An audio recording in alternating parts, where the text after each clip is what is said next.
Yenni never imagined there'd come a day when she'd break into an abandoned mansion. A reckless, downright dangerous thing to do. But curiosity is an incurable affliction, and when it mixes with youth, it turns into a double-edged sword, either unlocking new horizons or dragging you straight into the abyss. For Yenni, the name Mason family was the spark that set it all off. She'd heard her mother mention some distant bloodline she never wanted to talk about, reacting with violent intensity, retching or getting dizzy, whenever Yenni probed too curiously. Her mom was always the gentle, elegant type, always draped in full-coverage outfits, even on family outings. You'd have to call them suffocatingly modest. All Yenni could vaguely recall was a tattoo on her mother's wrist. That's what drew her to the Masons. She wanted to see if they were that forbidden, distant line her mom had hinted at. Folks said the Masons were special. They struck it rich overnight, and for over a century after, their fortune didn't just hold, it thrived, like it was being fed fresh life. While other families withered and faded, the Masons stayed young, powerful, enigmatic. Then, as if the world had swallowed them whole, they vanished. For the past 10 years, no one's laid eyes on a single Mason. No names. No funerals. No goodbyes. Just rumors spreading like weeds around an unmarked grave. Some say they fled to another continent, others swear they were cursed, and a few claim to have spotted a Mason girl wandering the woods every full moon. That pull was too strong for Yenni, a 20-year-old with a soul full of fire and a mind like a storm, to resist. She had to uncover the final secrets of that family herself. The mansion sat deep in the woods, as if time and the world had deliberately forgotten it. Vines choked the rusted iron gates, underbrush towering over head height. Everything was draped in a suspicious silence. The air carried a damp, musty scent mixed with something salty, almost like dried blood. Yenni paused before the stone statues scattered around the house. There were men in vintage suits, women cradling roses, even children with gleeful smiles. But their faces were blurred, indistinct, like they were melting under some invisible gaze. She shivered. A feeling, like she was being seen right through. Don't let your imagination run wild. You came here for answers, not to freak yourself out. Reason overrode the fear. Yenni told herself, plenty of people have gone in, but none came back. Maybe they chickened out. Or maybe they saw something they shouldn't have. The mansion's massive wooden door was heavy, almost rooted to the ground. When Yenni pushed it, it let out a long, piercing creak that echoed through the woods like a wounded animal's cry. Inside, the place was freezing and pitch black. The space swallowed every sound, leaving only the soft thud of her shoes on the rotting wooden floor. Yenni flicked on her flashlight, its pale beam sweeping over dusty antiques draped in white sheets. It all felt like it was sleeping, waiting for a hand to wake it from its deep slumber. But Yenni wasn't naive. She knew. Some things are better left asleep. The ground floor was nothing but thick dust and old junk. But the second floor was different.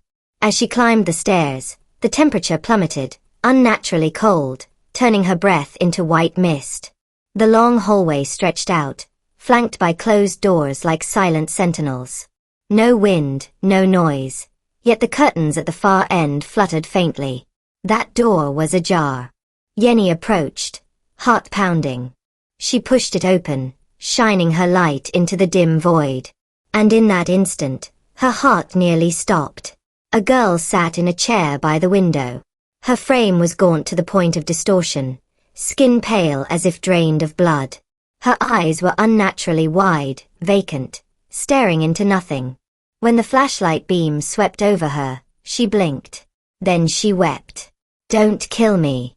Please." Her voice was like wind whistling through a cracked door.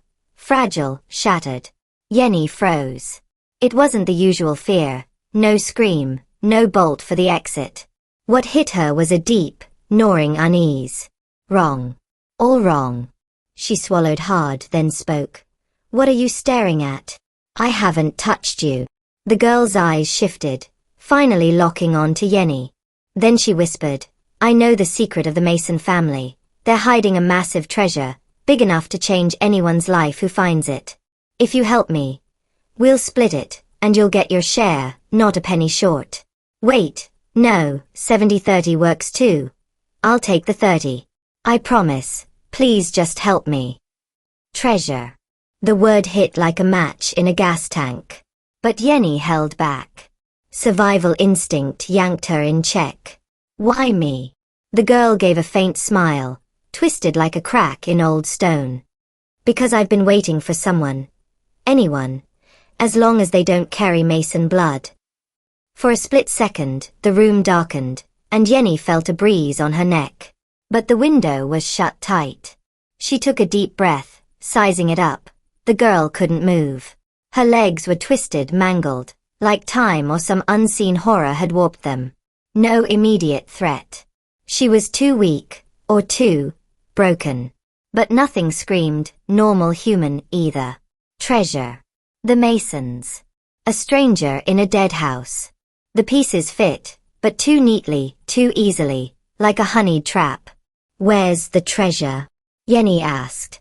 In the woods. Behind the mansion. I'll show you. Then, as if reciting a well-worn script, the girl added, but I need you to carry me. Yenni bit her lip. Every fiber of her screamed no. But those eyes, they were like a bottomless void, pulling at her soul and body, making it hard to breathe. She felt trapped, unable to pull away. She bent down. The girl's body was eerily light, unsettlingly so, like cradling an empty doll, or worse, a mummy held together by something beyond reason. Suddenly, a memory flashed in Yenni's mind. Her dad's words from childhood. Yenni, dear, remember. Curiosity is good, but too much of it can bring harms you never saw coming. She shook it off. No turning back now. In she was, so on she went. 1 step, 2 steps, and her whole body sank into the shadows of the woods behind the mansion. A sliver of moon hung low, casting light through the dense canopy. In her arms, the wooden chair girl let out a soft sigh, like wind rattling through a tomb.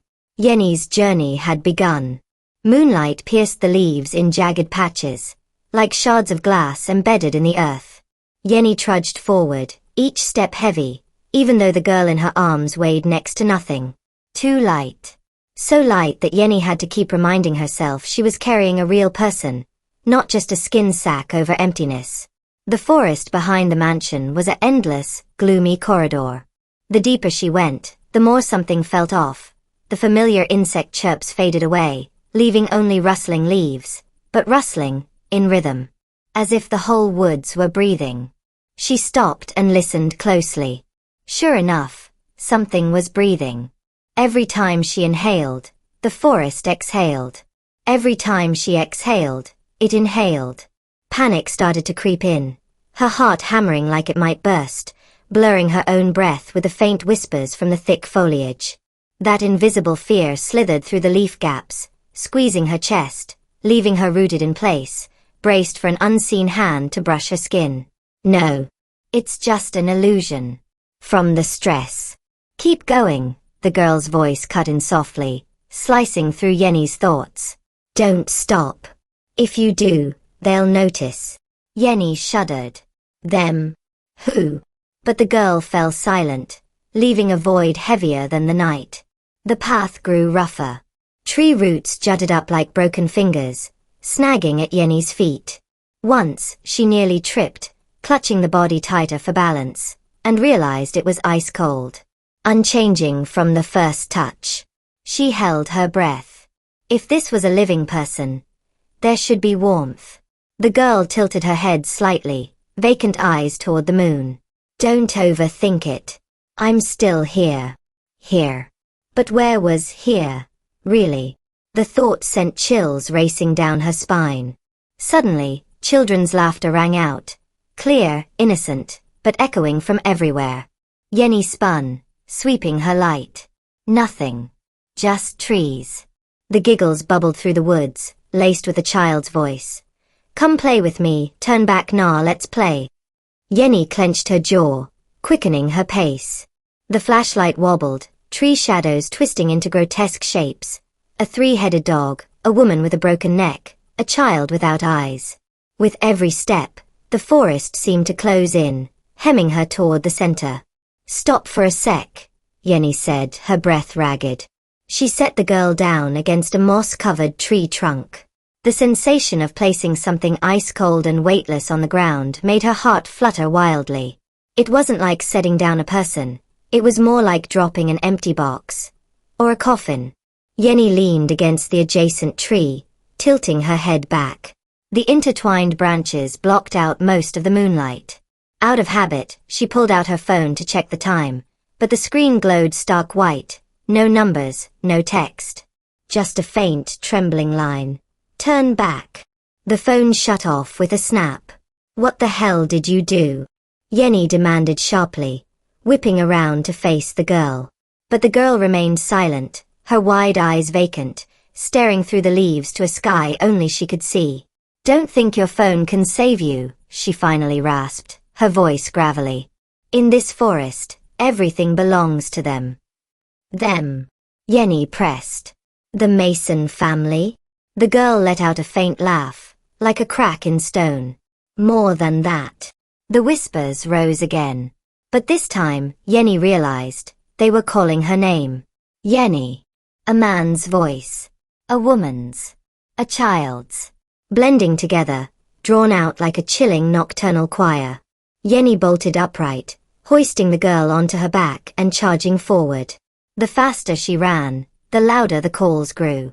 They even started mimicking her own voice, the way she talked, laughed, cried, raged. Each one spurred her on, a mix of fear and confusion twisting inside. Don't go there. Yenni. Yenni. As if her own self were calling from some other world, some distant void. Ahead, the forest parted into a clearing. In its center stood an ancient stone well, overgrown with green moss and cobwebs. Yenni skidded to a halt, her mind a whirlwind of chaos. Why was there a well in the middle of the woods? Curiosity tugged at her, but after everything she'd just endured, she trusted her gut. There was no water down there. The girl in her arms shuddered, the first real reaction from that feather-light body. "Don't look in," she whispered, her rusty voice laced with panic, as if something monstrous lurked below, ready to claim a life on the spot. Yenni ignored her. Drawn by an invisible pull, she leaned over the edge. No water below. Just her own reflection in the blackness. Strange, no liquid, yet she saw herself clearly. But that face didn't stay still. It smiled. Its mouth gaped open, a seductive voice emerging. "Stay, Yenni," the reflection cooed. "Stay with us. It's so lonely here. And you have nowhere left to go, Yenni. Stay with us, little Yenni." Yenni staggered back, panic surging, her heart pounding like a drum. As she spun around, the forest had transformed. Trees twisted into human shapes, pitch black and faceless. They all turned toward her at once. Then on those forms, mouths cracked open ear to ear. Hundreds, thousands of invisible eyes snared her like a net. They raised a song. No, not a song. Screams from hell itself. The girl in her arms chuckled softly, her laugh now stripped of any frailty. "You're starting to see it, Yenni. The explorers before you never came back. They're all trapped in this forest now." With that, she burst into laughter, a raspy cackle echoing like grinding metal, blending with the wails of agony and horror, distorted sounds brimming with resentment, rising from the depths like echoes from hell. The air grew thick, suffocating. It crushed Yenni like a living nightmare, squeezing her chest, her heart racing wildly, cold sweat breaking out as nightmarish visions flooded her chaotic mind, driving her to the edge of madness. Yenni ground her teeth, her eyes bloodshot with surging rage and terror, then she screamed, her voice cracking in raw desperation. "Shut up! I won't end up like them. I'll be different. I won't become like them." The moment the words left her, she realized, her feet wouldn't move. Roots had snaked around her ankles unnoticed, coiling tight like frozen fingers. The wails swelled into howls. "Stay, stay, stay." In a surge of desperation, Yenni gripped the girl tighter and hurled her to the ground, unleashing her pent-up fury with a roar. You monster! You liar! Her heart skipped a beat. Before her, there was no one, just herself and a mannequin. Even as a lifeless figure, it groaned in pain, its eyes wide and brimming with tears. Please, no. I'm just a victim too, please. Help me. In that instant, Yenni's heart clenched like a vice. She let her arms drop limp. The rage in her chest gave way to an indescribable tremor of fear. It was as if her soul were being shredded by invisible blades, fragments of raw emotion flooding in, choking her breath in a parched throat. Her eyes blurred with unstoppable tears, and in that moment, the world around her crumbled, leaving her alone to face the endless abyss of horror. She couldn't trust anyone. She couldn't shake her curiosity. She couldn't go back to the start. Now she had only one path left. To survive, she had to keep going. Yenni knelt, pulling a small knife from the backpack at her chest to slice through the roots binding her ankles. Once free, she sheathed it quickly, hoisted the girl onto her back again, and snapped coldly. Lead the way. The girl murmured slowly, like a lullaby. It's just ahead. We're almost there. The treasure's waiting. Huh? Treasure, huh? Must be worth a fortune if it costs innocent lives. Yenni couldn't help but scoff. In that moment, moonlight spilled across the ground in a long streak, like the only path through the darkness. She pressed on, each step feeling like it treaded on nothing. The roots released her. The whispers faded. Only her heartbeat synced with the forest's breath. Treasure? Or a grave? The question hammered in her mind, but Yenni didn't dare answer. The night wind sighed through the canopy, like distant moans from afar. Yenni knelt on the damp earth, her hands trembling but gripping the rusted shovel she'd found in the mansion's shed. The sharp scent of wild grass and decaying mulch rose, mingled with a metallic tang, the same one she'd noticed at the vine-choked iron gate. The girl sat nearby on a mossy rock, her wide eyes reflecting the silvery moon. Yenni tried not to look. Every flashlight sweep made that face seem like a cracked mask, as if something else writhed beneath the pallid skin. Dig, the girl whispered, her voice light as a breeze. Right there. You'll see. Yenni bit her lip. Her instincts screamed. Stop. Don't. But her hands wouldn't obey. She dug and dug. Each shovel strike echoed coldly in the silent night. The soil was soft, wet, splattering her dark brown jacket. The mud stench mixed with something metallic, twisting her stomach. She knew. Every scoop was a commitment. She'd gone too far to turn back. Finally, the shovel hit something solid, not earth. A dry clunk. Yenni froze, her heart thundering. She dropped to her knees, brushing away the dirt with bare hands. Beneath was fabric, a faded, rotting scrap, its delicate lace still whispering elegance. In that instant she knew. She dug faster, panic shortening her breaths, and then, a skull emerged. Empty eye sockets, long black hair matted with soil. The skeleton wore a tattered dress, identical to the one on the girl sitting there. Yenni went rigid. 1,000 thoughts collided in her head. No. No. Impossible. The girl still sat, watching with those heavy, empty eyes. So, this was her body. Yenni felt it in her bones. This wasn't coincidence. It was a trap. An exquisitely crafted one, preying on human greed. Who are you? Yenni choked out. The girl smiled. A twisted, inhuman grin. You know. Yenni recoiled, but her foot caught in the hole. She crumpled, clawing at the dirt to anchor herself to reality. You're dead. This is your body. Yes.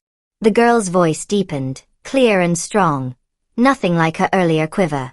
But I have to stay. I need a replacement. Yenni. Help me. Save me. Yenni shuddered. The plea echoed like a death sentence tailored just for her. She struggled to stand, but her legs felt weighted with stone. The ground bubbled beneath her, grains of soil creeping into her shoes, slithering up her ankles. In panic, she yanked her feet free, but the mud hardened like chains. No. I don't belong here. Yenni screamed, her cry echoing through the depths. Let me go. Let me out. The treasure. I don't want it anymore. I'll give it back. I don't want to die. I don't want to be trapped in this hellhole. The girl tilted her head, her gaze half pity, half amusement. You touched the grave. You opened the door. Now, you're part of the ritual. Yenni gasped for air, cold sweat trickling down her neck. In her frenzy, she told herself, no, I still have control. It's just an illusion. Some psychic prank. I don't believe. I won't believe. No matter how she screamed until her throat burned, the earth rose steadily. The flashlight slipped from her hand, rolling across the ground before stopping, its beam illuminating the skeleton in the pit. The pale yellow light revealed faint carvings on the ribs, collarbone, and elsewhere, etched with a blade. Circles, crosses, and in the center, an eye symbol. Dizziness crashed over her. Yenni's vision blurred, and then, a low rumble echoed in her mind. Not from outside. Not the girl's voice. Every generation, one must remain. Blood for blood. Soul for prosperity. Yenni wailed, clutching her head. Get out of my body. Get out. Get out. But the voice lingered, merging with her heartbeat, becoming part of her. In desperation, Yenni seized the shovel, scooping furiously at the soil around her feet. It cracked open, only to seal shut again, as if invisible hands pulled it tight. The more you fight, the tighter the ritual grips. The girl whispered, rising to her feet. Strangely, those twisted legs no longer bound her. She moved gracefully, stepping closer.